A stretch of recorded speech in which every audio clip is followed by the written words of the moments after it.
hospital a visitar a Fernando Antonio.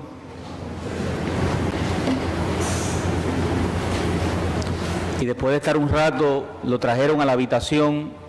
Estaba Olguita, su mamá, estaba acompañado por una tía. Y lo acostaron en una cuna de esas que preparan en el hospital, allí al lado de su cama. Y estando allí un rato disfrutándome a ese niño y acompañando también a Olguita en la habitación, ella me dijo algo que yo había escuchado muchas veces, pero no le había quizás puesto tanta atención. Me dijo, después de quedarse un rato largo mirándolo, me dijo: pastor, no puedo dejar de mirarlo. No puedo dejar de mirarlo. Y pensando sobre eso, pienso que nunca podemos dejar de mirar a nuestros hijos. Ni cuando son así de bonitos cuando nacen, ni cuando son más feitos cuando crecen. No importa cómo son. Esa mirada que nos cautiva en un momento dado es una mirada que nos seguirá cautivando por el resto de nuestra vida. Y particularmente esa mirada de una madre a su hijo, que es tan poderosa, que es tan extraordinaria, que es tan maravillosa. Yo tuve el privilegio de ver durante 2 años a mi esposa lactar a nuestra hija más pequeña, Isabela, y disfrutarme de mirar ese contacto, ese apego, esa vinculación, y disfrutar también esas miradas entre Isabela y su mamá, entre su mamá e Isabela, que además de tomar y beber de la leche materna, se bebían también las miradas. Y ese vínculo ha creado un lazo estrecho. Yo no soy el favorito en mi casa, ¿sabe? Mi hija Isabela es aliada de su mamá, en todo el sentido de la palabra. Yo ahí me cuelo un poquito, pero es su mamá la que se ha ganado y tiene ese espacio tan especial, y sé que es por ese vínculo tan profundo creado en esa conexión primera de vida. Pero me hace pensar también que los hijos y ese vínculo de relación con la mamá, y no solamente los hijos, porque hay otros y otras que no tienen hijos, pero hay gente que ocupa su lugar, ese lugar en su vida, porque para algunos están los sobrinos. Y cuando mi esposa habla de su sobrino, ese rostro se le ilumina, ¿verdad? Y en una ocasión me dijo: porque esos son mis hijos, me dijo. Y yo creo que ella los ama como si fueran sus hijos. Pero ese asunto de tener esa criatura ahí de alguna manera frente a uno, y que no solamente está frente a uno, sino que está fuera de uno, ¿verdad? Porque el parto no es otra cosa que sacar para afuera lo que está dentro. Claro, ¿verdad? Eso es así. No se podría hacer de otra forma. Pero el mismo hecho de estar afuera nos pone a mirar en otra dirección, ¿verdad?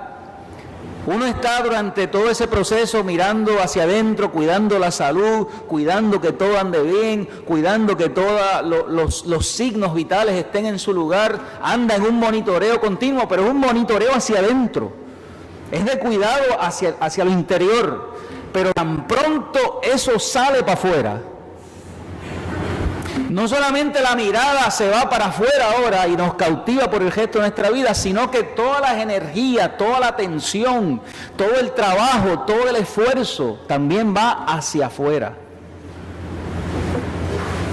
y se encarrila y se dirige en esa dirección de esa persona que nos ha cautivado la mirada. Y ser madre no debe ser cosa fácil. Y digo que no debe ser porque yo no lo soy. De mis 3 hijos vi 2 nacer y yo no los parí. Pero me pareció una escena de mucho dolor verlos en ese proceso de parto. Por lo tanto, no debe ser fácil. Como no debe ser fácil tampoco criar, levantar, educar y formar a un ser humano. Y de eso sí yo participo. Pero cuando pienso que no debe ser fácil hoy en día para las madres, para la gente que está criando a sus hijos en esta etapa, en este momento de la historia y de la vida, me pongo a pensar en años atrás y en otras épocas. Pienso en mi abuela, o pienso en mi bisabuela, o pienso en otras generaciones que tenían muchas cargas distintas las mujeres, y encima de eso el trabajo también de parir, de ser madre, y en aquel tiempo madre de muchos. En la casa de mi abuela materna eran 11, y 2 que llegaron con el esposo de mi abuela, con mi abuelo que era viudo, 2 más, eran 13. En casa yo tengo 3 y a veces se nos hace complicado, imagínate manejando 13. Pero cuando pienso en la dificultad, en la lucha de esos tiempos, de esas mujeres criando en esos contextos, de lo difícil que era su vida simplemente por el hecho de ser mujer, de lo complicado que era su vida por el hecho de estar buscándose un espacio de vida en la sociedad, en aquella cultura, y encima de eso sumarle la tarea del trabajo de la crianza y de la atención de los hijos. Por eso hoy yo quiero reconocer a todas las madres que hacen ese esfuerzo, que lo hicieron en tiempos anteriores y que lo siguen haciendo en otra realidad hoy en día. Pero particularmente pensando en una imagen del autor Luis Sepúlveda, en esas madres y en esas mujeres, en esas personas que nos enseñaron a volar sin ser gaviotas, que nos enseñaron a volar sin ser gaviotas. En estos días leía la historia de un hombre nacido y criado en los Estados Unidos, en el tiempo donde el asunto del prejuicio racial estaba en todo su apogeo. Nació con todas las marcas y con todas las posibilidades en contra de poder desarrollar su vida, con la marca del color de su piel, con la marca de la pobreza y de la marginación, y vivía y creció en medio de una comunidad y de un lugar donde todos vivían en esa misma condición social, económica. Y el muchacho tenía problemas en la escuela, y él pensaba que no era muy brillante, porque era como que el último de su clase. No entendía bien las materias, no se comportaba muy bien tampoco en el salón de clases.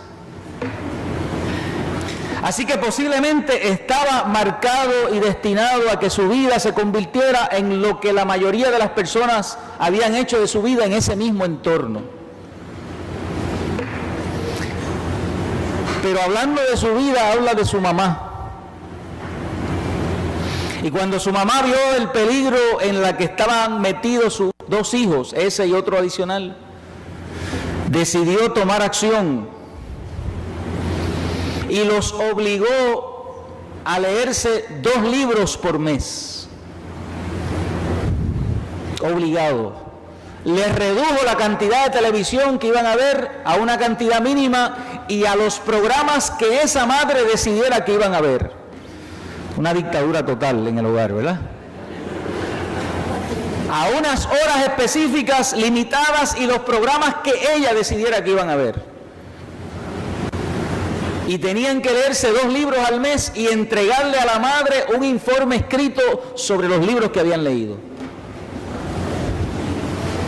Y cuenta él que la mamá les devolvía los informes con unas marcas en los escritos, y que unos años después él se enteró, porque él no lo sabía, que su mamá no sabía leer. Así que ella miraba los trabajos y los marcaba para que ellos entendieran que ella los estaba chequeando, pero no sabía leer. En esas lecturas mensuales, este joven, uno de los hijos, empezó a conocer y a descubrir información que lo empezó a fascinar, particularmente lo que tenía que ver con el tema de ciencias, astrología no. Y temas que le interesaron en el mundo animal, en el mundo del cuerpo humano, en el mundo físico, en el mundo químico. Y lo que comenzó como ser un aburrimiento para él de tener que leerse 2 libros semanales. Y yo pienso que algunos jóvenes aquí, si yo les digo que se tengan que leer 2, que no sean obligados por la universidad o por la escuela, quizás gritarían, ¿verdad? Algunos, otros celebrarían. Esos 2 libros, una carga en un principio, comenzó entonces a convertirse en interés. Comenzó a despertar curiosidades en él. Comenzó a llevarlo a hacerle preguntas a sus maestros acerca de temas científicos. El asunto es que de ser el último en su clase, se convirtió el primero en su clase. En una escuela donde también habían estudiantes blancos, y antes era mofado y relajado por ser un estudiante negro y bruto, y cuando resultó que era el primero en su clase, entonces era mofado por ser y querer ser el más inteligente. Cuenta él que una maestra de la escuela le decía a los otros estudiantes que eran blancos: ¿cómo es posible? ¿Qué le está pasando a ustedes? Que este muchacho le está llevando ventaja en conocimiento, en aprendizaje. ¿Qué es lo que le está pasando frente al muchacho?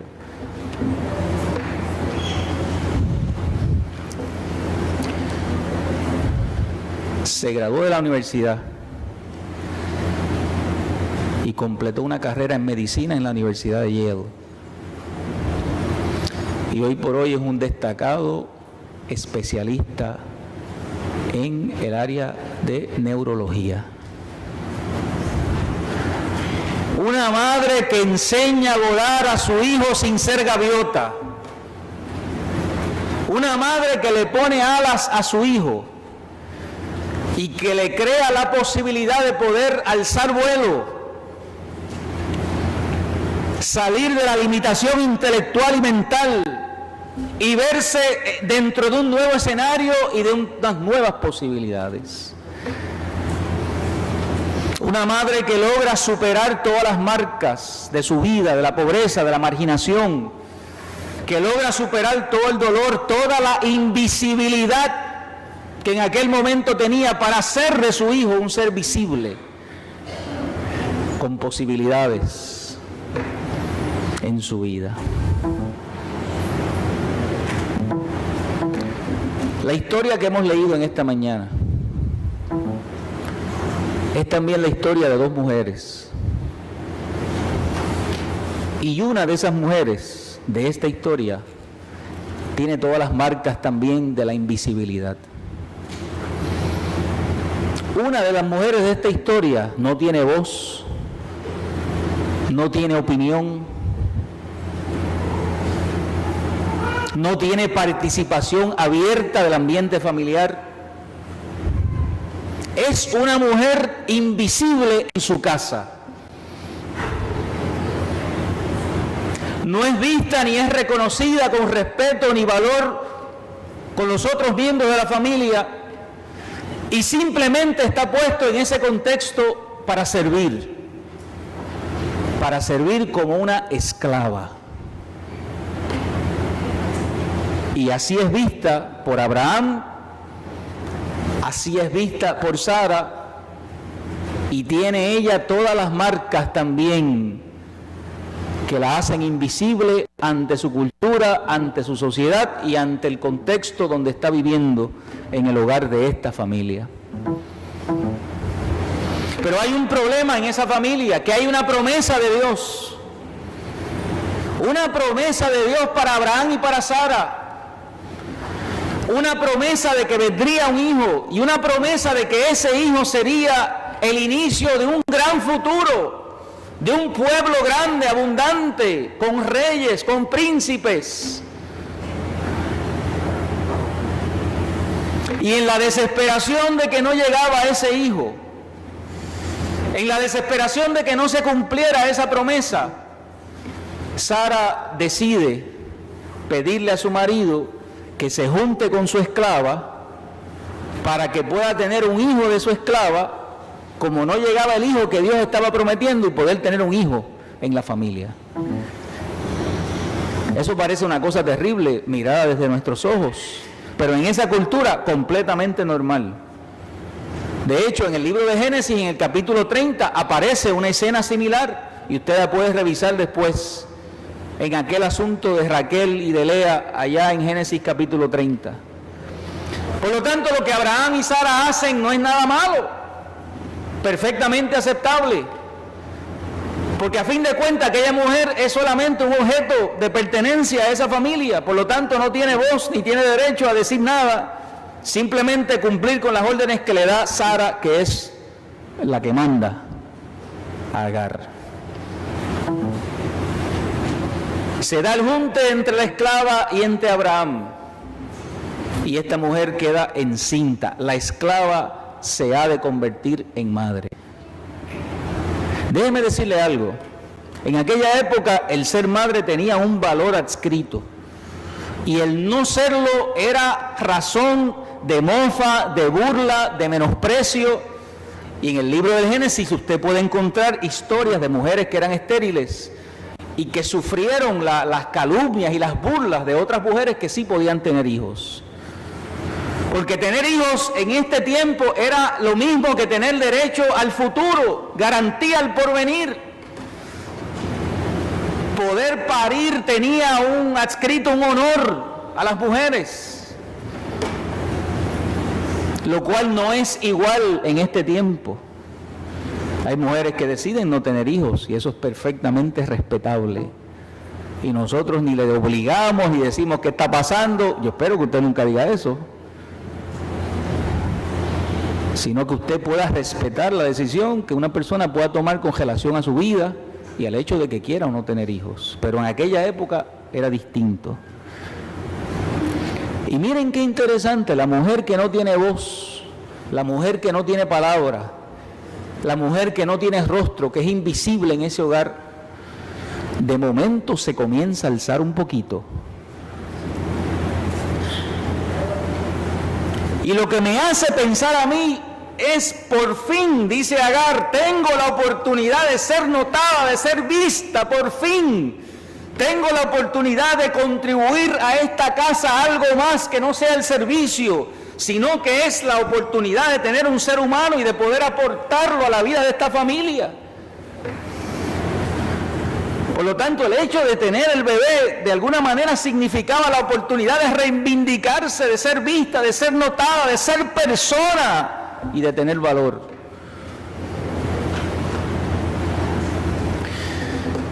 Pero a Sara no le gustó la actitud de Agar. Y le dijo a Abraham, esta es una malcriada, esto es culpa tuya, mira a ver cómo resolvemos esta situación.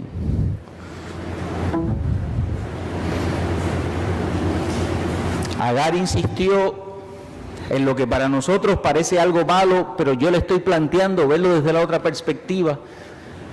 Era una mujer, una madre en potencia buscando su lugar y su espacio, buscando ser más que un objeto, buscando ser visible y ser valorada.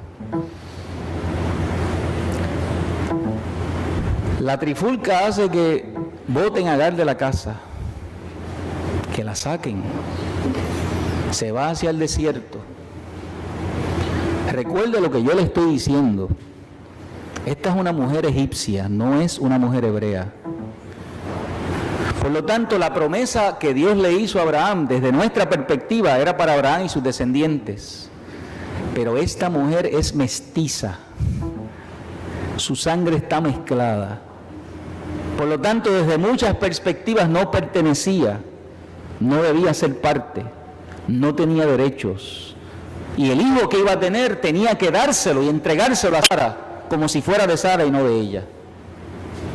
Por lo tanto, hay una mujer a las afueras de la casa, junto a un pozo, llorando profundamente su amargura y su dolor, desechada, invisibilizada, dolida, herida, sin futuro, sin esperanza, posiblemente pensando regresar a su lugar de origen. Y allí se encuentra nada más y nada menos que con el ángel de Jehová, que en esta parte del texto bíblico es el Señor mismo con el que se encuentra. Y que la encuentra para preguntarle de dónde viene, hacia dónde va, cuál es su situación, cuál es su realidad. Ella expresa su llanto, su dolor y le dice lo que le ha pasado. Y el ángel de Jehová le dice: regresa a tu casa y sométete a Sara. Qué terrible, ¿verdad? Eso parece. Un Dios que le dice: vuelve a la esclavitud. Pero hay que tomar en cuenta lo que le dice después. Porque lo que le dice después es grande. Porque este no es Isaac, este es Ismael. Este es el mestizo. Este es el hijo de la esclava, no de la libre. Y le dice Dios, a Dios se echa para atrás y le hace también una promesa a ella. Y le habla también sobre su hijo, sobre el futuro de su hijo, sobre cómo Dios también le va a dar una gran descendencia, cómo se va a convertir en un ser humano con gran poder, con gran influencia.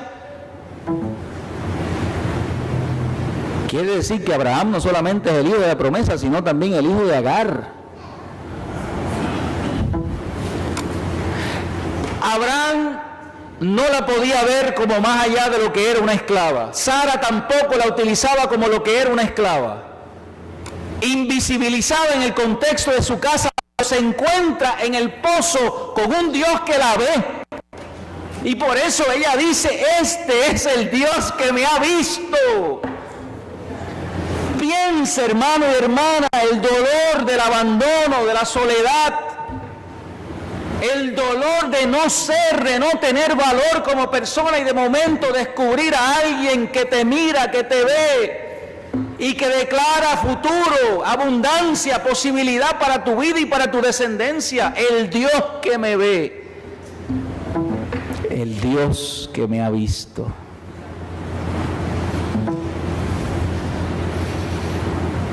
Y el Dios que la ha visto la envía de regreso a la casa, para que ese futuro del que Él está hablando se pueda hacer realidad. Para que esa promesa de la que Él está compartiendo se pueda hacer viable en la vida y en el futuro de esa mujer. Una mujer sin nombre, sin rostro, sin poder.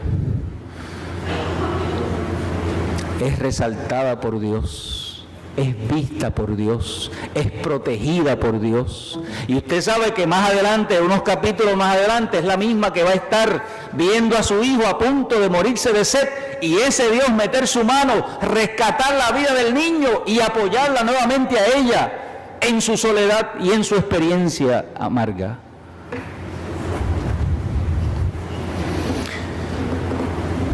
Con esa ayuda de Dios, esta mujer enseña a volar a su hijo sin ser gaviota.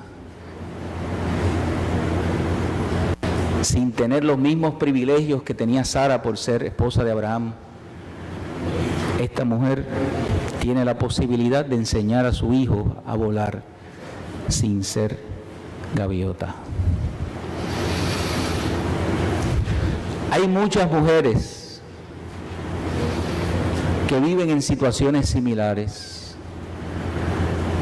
Hay muchas madres que viven en situaciones similares. Y no estoy hablando de la década de los 40, estoy hablando de este tiempo en el que estamos viviendo. Hay madres y mujeres que se sienten invisibilizadas en su entorno y en su vida. Hay madres y mujeres que se sienten sin nombre y sin rostro. Hay madres y mujeres haciendo grandes sacrificios y esfuerzos por tratar de hacer que sus hijos echen alas, mientras ellas no son gaviotas y posiblemente nunca han aprendido a volar. Pero yo quiero decirte en esta mañana que aquí está el Dios que te ve.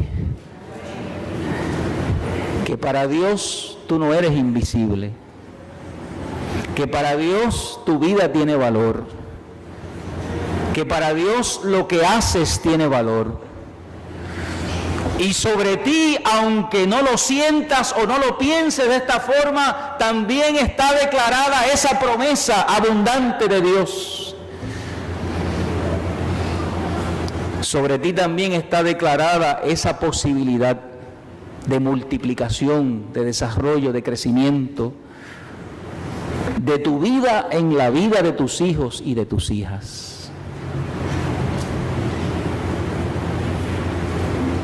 El Dios que nos ve es el Dios que quiere extender su mano hacia nosotros. El Dios que nos ve es el Dios que quiere recordarnos el valor de nuestra vida. El Dios que nos ve es el Dios que nos llama por nuestro nombre y le interesa qué es lo que está sucediendo con nosotros. El Dios que nos ve es el Dios que nos ayuda a recuperar la fuerza, la esperanza y el valor para hacer la tarea que Dios ha puesto en nuestras manos. Por lo tanto, hermanas, confiemos en ese Dios que nos ve. Confiemos en ese Jesús que ha venido precisamente al mundo para ser la imagen visible del Dios invisible, que se ha acercado a nuestra realidad para darle valor, para darle dirección, para darle orientación, sentido a nuestra vida y a la labor que realizamos y al trabajo que hacemos. Y empecé esta reflexión diciendo que Olguita me decía en el hospital que ella no podía dejar de mirar a su hijo. Y yo quiero que tú sepas que Dios tampoco ha podido dejar de mirarte. Porque cuando te hizo, vio que todo era bueno. Y Dios tampoco ha dejado de mirarnos. No ha dejado de interesarse por nosotros. No ha dejado de inclinar su corazón hacia nosotros. No dejó de mirar a Agar, una esclava egipcia, en la casa de Abraham y de Sara. Tampoco te ha dejado de mirar a ti, ni me ha dejado de mirar a mí. No ha dejado de mirar nuestra condición, no ha dejado de mirar nuestra realidad, no ha dejado de mirar nuestro entorno, no ha dejado de mirar aquellas cosas que nos limitan, que nos encierran, que nos reducen. No ha dejado de mirar. Pero no está mirando solamente como quien contempla desde lejos, sino que nos mira como miró a Agar, para decirnos: hay promesa de vida mía para ti, hay promesa de vida mía para nosotros, por ese Dios que nos ve. Bendito el nombre del Señor. Cierre sus ojos para orar.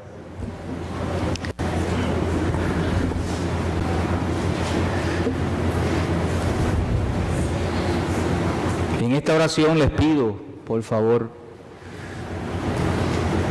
que pongan su mente, su corazón. Pido a nuestra hermana Daniela que nos acompañe con una melodía.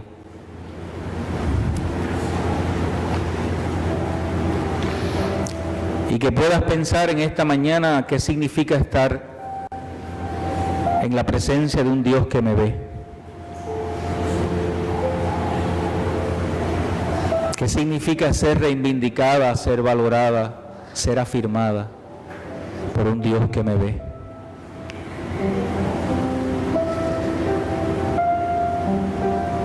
Y hoy oramos pidiéndole al Señor que te dé fuerzas y te dé valor, para que puedas seguir mirando también hacia afuera, hacia aquellas vidas que Dios ha puesto bajo tu cuidado.